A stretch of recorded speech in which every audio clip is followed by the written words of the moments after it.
नागपुर की पुलिस से यह अनुरोध करना चाहूंगा कि माइनॉरिटीज डिपार्टमेंट, जिस डिपार्टमेंट के मुद्दे हम लेकर आए हैं, वो मुख्यमंत्री एकनाथ शिंदे साहब के पास ये डिपार्टमेंट है। अगर वो सुन ले हमें तो ज्यादा बेहतर होगा, क्योंकि अगर एक मुख्यमंत्री जो भले ही किसी और राजनीतिक पार्टी से ताल्लुक रखते हैं, लेकिन वो मेरे भी मुख्यमंत्री हैं, और मैं अगर कोई शिकायत लेकर आया हूं तो उनका फर्ज है कि मेरी क्या शिकायत है, मेरी क्या मांग है, उसे अगर सुन ले तो ज्यादा बेहतर होगा। वरना मुख्यमंत्री साहब को यह भी एक पैगाम दे दीजिएगा कि ये सिर्फ आगाज है।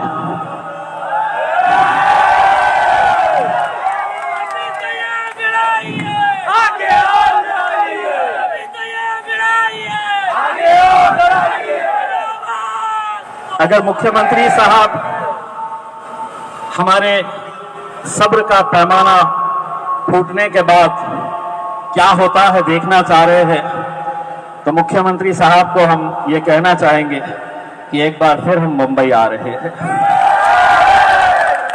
और इस बार सुबह आएंगे और शाम में वापस नहीं जाएंगे। जब तक अपनी मांगे पूरी नहीं होती है, मुंबई के अंदर बैठे रहेंगे। मेरे भाइयों, जिस लड़ाई के लिए हम यहां पर इकट्ठा हुए हैं, जिन मांगों को लेकर हमने यहां पर आज एक मोर्चा निकाला है, आप खुद जानते होंगे कि बॉम्बे हाई कोर्ट ने यह फैसला सुनाया था।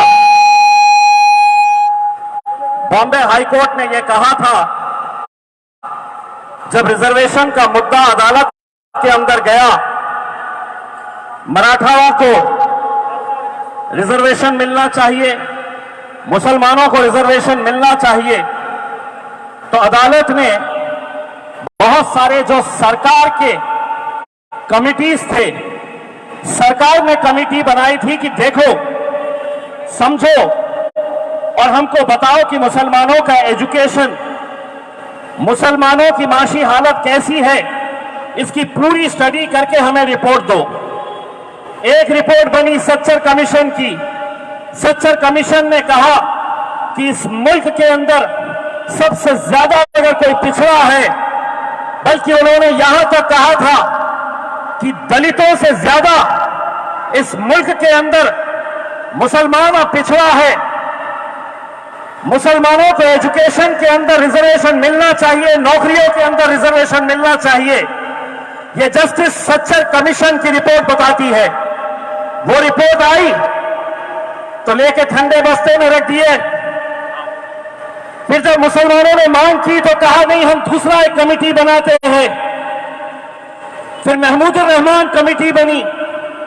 महमूदुर रहमान कमेटी ने अपनी रिपोर्ट जब पेश की तो उन्होंने कहा कि मुसलमानों को कम से कम 8%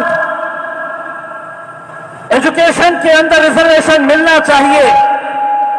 उन्होंने पूरा डिटेल में बताया कि कितने मुसलमान बच्चे तालीम से दूर हैं। चौथी तक आए तक कितने बच्चे स्कूल छोड़ देते, 7वीं तक आए तक कितने छोड़ देते हैं, 10वीं कितने मुकम्मल नहीं कर पाते हैं, 12वीं तक कितने नहीं पहुंच पाते हैं। ये पूरा स्टडी करके महमूदुर रहमान कमेटी ने दिया। रिपोर्ट आई, फिर ठंडे बस्ते में चले गई। फिर मुसलमान आए सड़कों पर तो कहा कि कुंडू कमेटी बनाई जाएगी। कुंडू कमेटी ने भी वही बातें बताई जो सच्चर कमीशन ने और महमूदुर रहमान कमेटी ने बताई। फिर उसके बाद जब कुंडू कमेटी की रिपोर्ट आई तो फिर गई ठंडे बस्ते में। फिर कहा कि नहीं, रंगनाथ मिश्रा कमीशन ये स्टडी करेगा। रंगनाथ मिश्रा कमीशन ने स्टडी किया और उन्होंने अपनी रिपोर्ट जो बनाई, वो Sachar commission, Mahmoodur Rahman committee, Kundu committee, तीनों के हिसाब से उन्होंने भी वैसी ही रिपोर्ट बनाई कि मुसलमानों को जब तक आप मेन स्ट्रीम के अंदर नहीं लेकर आएंगे, हम कोई आज से ताजमहल नहीं मांग रहे। हर माँ बाप की ख्वाहिश होती है कि अपने बच्चे को वो डॉक्टर बनाए, इंजीनियर बनाए, यूपीएससी के एग्जाम में बिठाए। लेकिन आज इतने सालों से जो साजिशें रची जा रही है कि मुसलमानों को तालीम से दूर कैसे रखा जाए, और सिर्फ अब ये राज्य